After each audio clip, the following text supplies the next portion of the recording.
Veronica Mars just made it to Netflix, and we decided it's time for us to watch it for the first time as a family. And in this video, I'm going to talk about how in season 2, Rob Thomas, the creator of the show, explores just how wounded these boys are, all the way from little boys to the boys in Veronica's high school, her love life, and her friendships. And he puts Veronica, played by the incomparable Kristen Bell, in this situation where she needs to help heal some of these boys.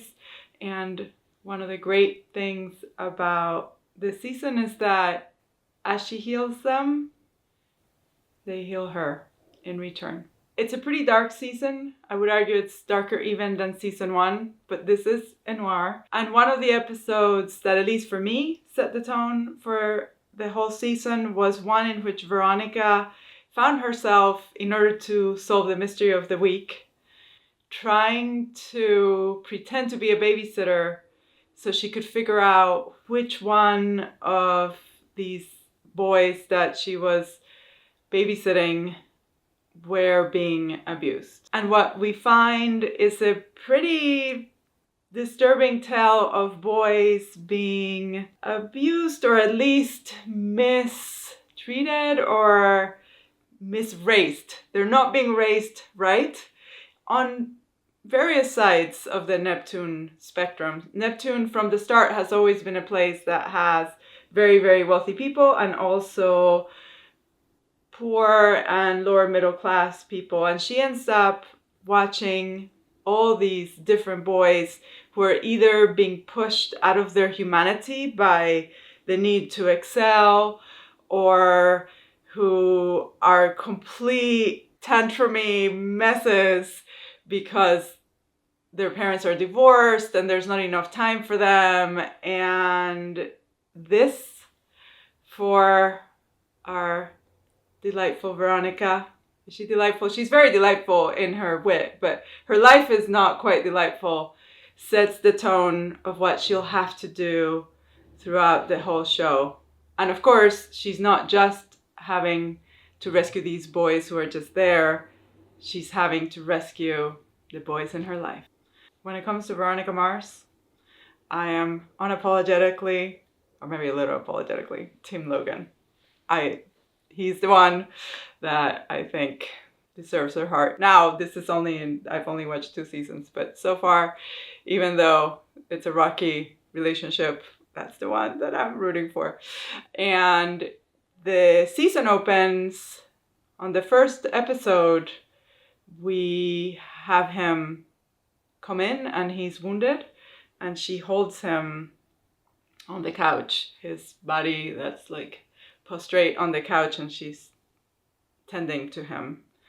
And on the last episode of this season, she's the one who's wounded, and he is the one who's holding her on the very same couch and tending to her. So it's a season that opens very clearly with the main boy in her life, at least at the beginning of the season, being in desperate need of help. And it ends very clearly with that boy having rescued her from all the things that happened during that very big and messy year. Logan, when we first meet him, he's such an asshole. And he's so smug and annoying. But as season 1 keeps going, all sorts of very difficult things happen to him. His mother commits suicide, and his father turns out to have been a horrible, horrible human who committed horrible crimes against him and the people he loved. And as season 2 begins, he has been blamed for a murder he did not commit. And it's a murder of a PCHer, and those are the people who work with Weevil.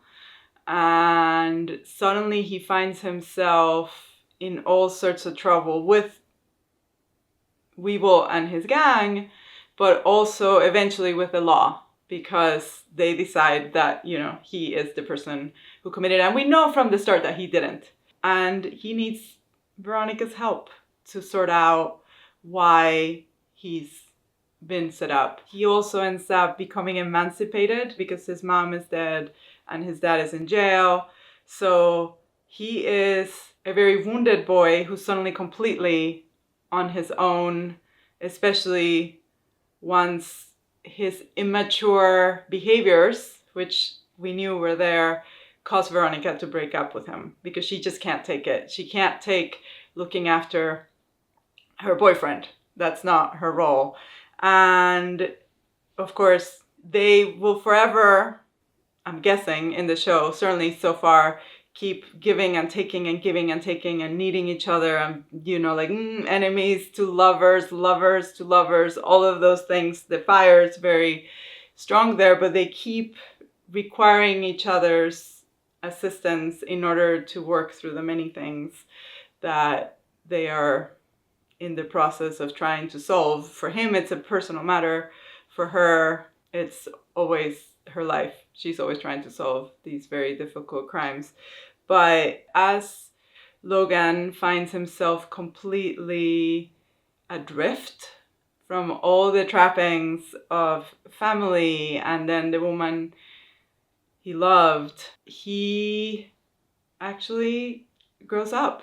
And it's a difficult growing up, and it's that growth through her loss and through everything that she does to help him that finally allows him to not only save her during this incredible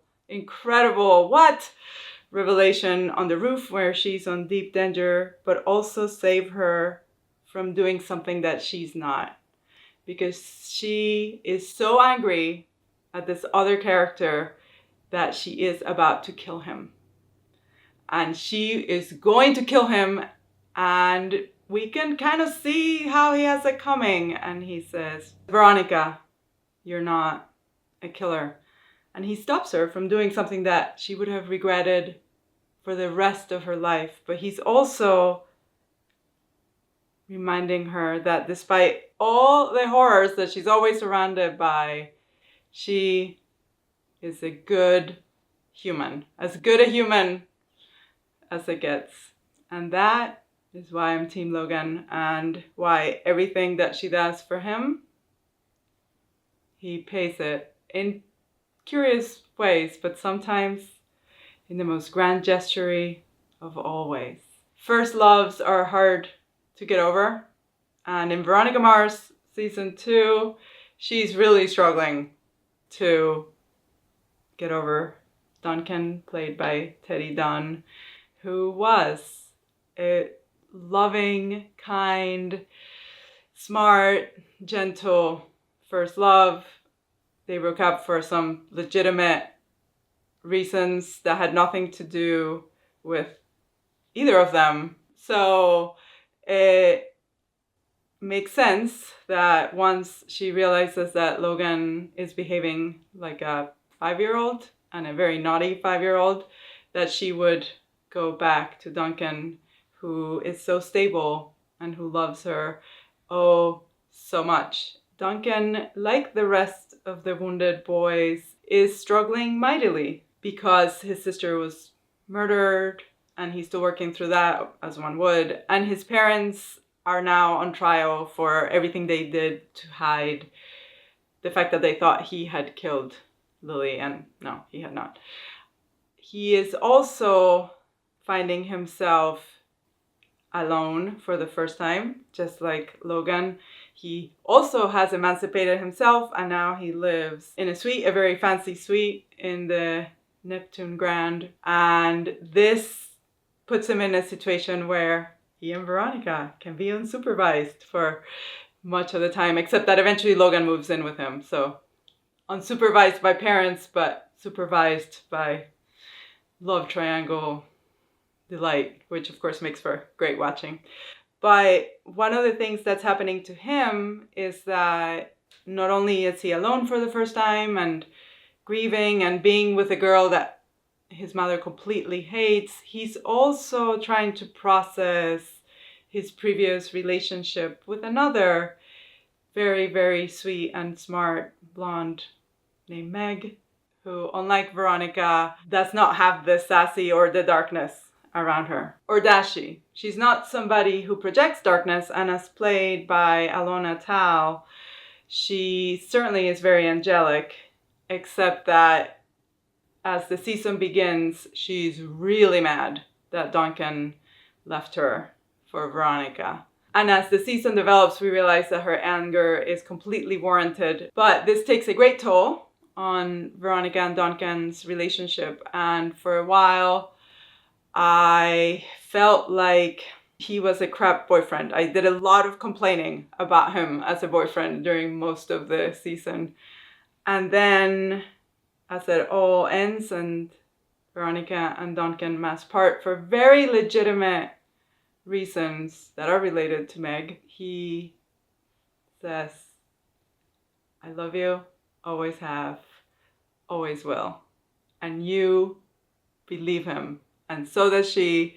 And we realize that if your first love can't be the one that you'll end up with, and in this case, Team Logan, Duncan is as good as a first love as you can have. And the way that he repays her for all the things that she does to help him, and she helps him to the point that she lies to her own father, which then creates a lot of heartbreak between them, is by reminding her that despite everything, she's the one. And for someone like Veronica, who always ends up giving too much and who always ends up being alone because it's a noir, that's exactly what you want to hear from a boy like Duncan.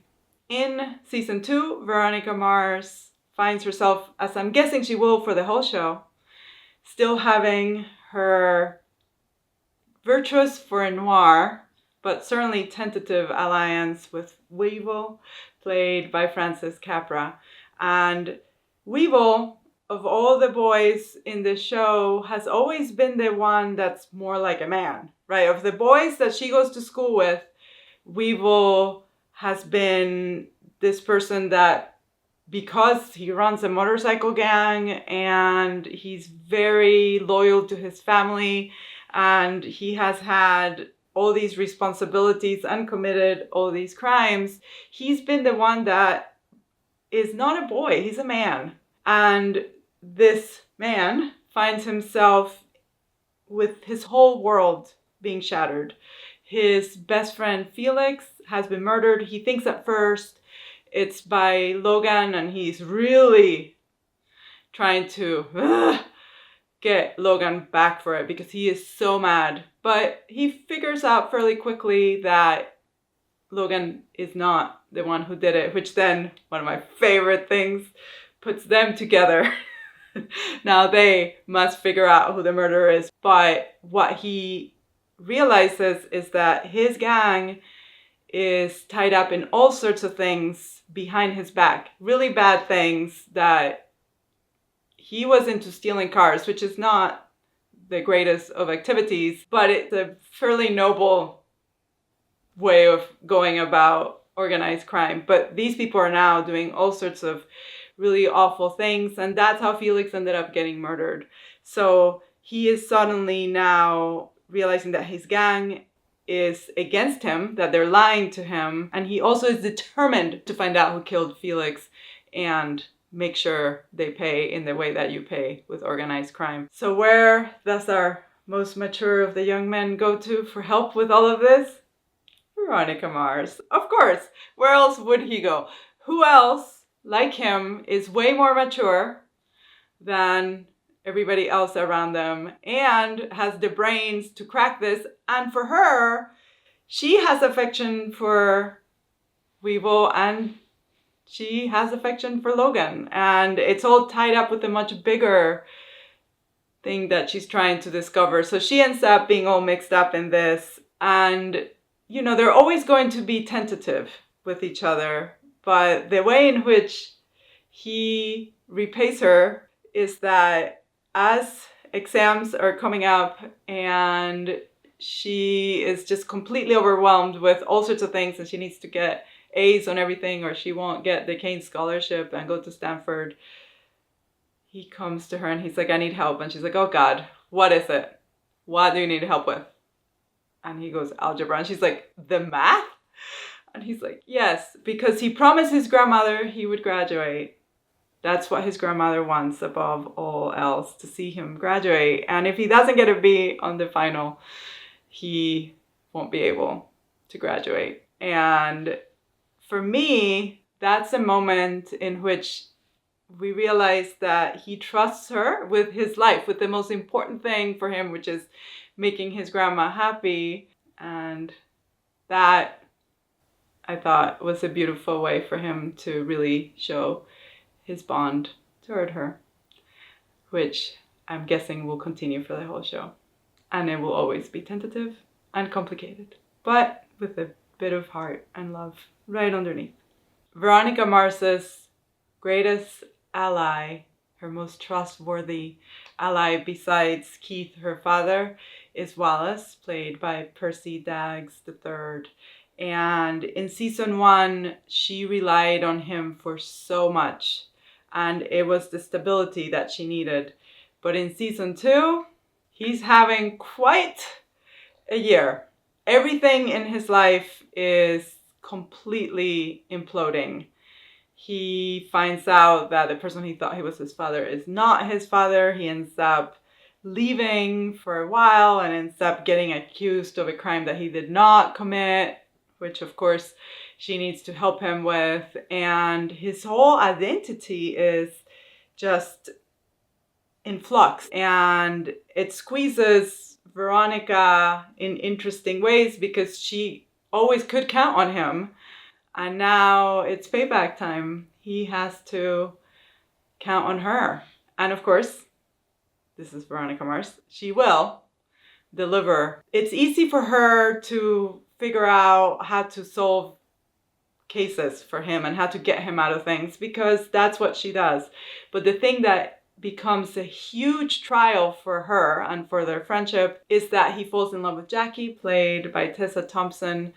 And it's not that Veronica is jealous, because there's no romance between these two, but Jackie is a mess, and she's manipulative, and she cheats on him. She's horrible. And of course, Veronica can't stand to see her Wallace being treated that way.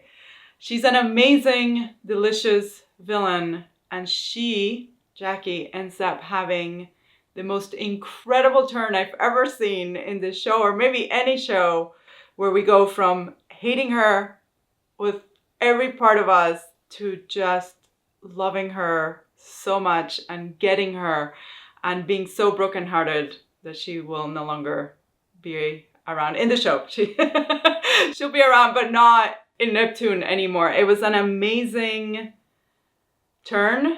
And it put Veronica in a very difficult situation, which is always fun to see because, of course, she is so smart and so ahead of everybody else that we need her to struggle. And, of course, she's always going to crack the case. But can she figure out how to deal with a girl who's breaking her best friend's heart? And then, as she starts to understand Jackie better, can she be there for her and support her? Oh, it was so good. And perhaps the most moving line in the whole season is when they're about to graduate and Wallace comes up to her and he says, you know what? It was worth getting tied to a pole just for this, for their friendship. And if you guys remember, when the show opens, he's been tied to a pole by Weevil. He was in the wrong place, did the wrong thing, didn't know what he was doing, and Veronica cuts him down. And it was a horrible way to start school. But if that hadn't happened, they wouldn't be the friends they are. And for him, their friendship, which really was tried during this season, was worth what is probably the worst, most humiliating moment of his life. See, a noir with a heart of gold, this show is. The boys are so wounded in this show. And we have one who is a big favorite in our house who is not, or he doesn't realize he is, and that would be Dick, played to perfection by Ryan Hansen. As the season begins, he's still Dick, not the sharpest tool in the shed, completely shameless, delighted in his money and flirting with everybody, and so immature, but also kind of a genius at getting through life because nothing bothers him. Nothing. You just can't embarrass him. You can't piss him off. You can't make him feel bad. What is he made of? In this world of Neptune where everybody is in so much pain and there's so many secrets and so much backstabbing and so many crimes and so much inequality, he just goes through it. Nothing touches him, and a lot of things go down very poorly for him and his family during this whole season. I am interested to see what will happen to him and to his persona in season 3, because by the time that season 2 ends, his world truly has shattered. And I can't wait to see how they handle this in the next one, because I think even somebody like Dick will eventually have to face that he's all alone in the world. I debated whether to put Dick in this video because the theme was, here's all the ways in which they're wounded, here's all the ways in which Veronica helps them, and here's what Veronica gets in return. And in this case, they're just in parallel universes. They say funny things to each other, and that's all there is. So he doesn't quite fit into the video, but I wanted to address him because he is such a fascinating character. His views are horrible. One should really hate him, but one doesn't. And I think it's because there is something endearing, I suppose, about the ability to go through life with nothing ever sticking to you. We'll see though what happens to him in season 3. I can't decide whether I want him to have the burr stick to him or if I want him to continue to be this way. But he might be the most wounded of them because he's lost the ability to really face things. Do you agree? Do you not agree? Are there any wounded boys that I left out? And do you think that they did in fact repay her for everything she did, even though it was in small moments? Because a character like Veronica, who gives so much, is in need of repayment, but she never quite gets as much as she gives because there's nobody like her who can give as much as she can, except for her dad, of course. Thank you so much for watching, and stay tuned because we're moving on to season 3. And as always, stay big-hearted.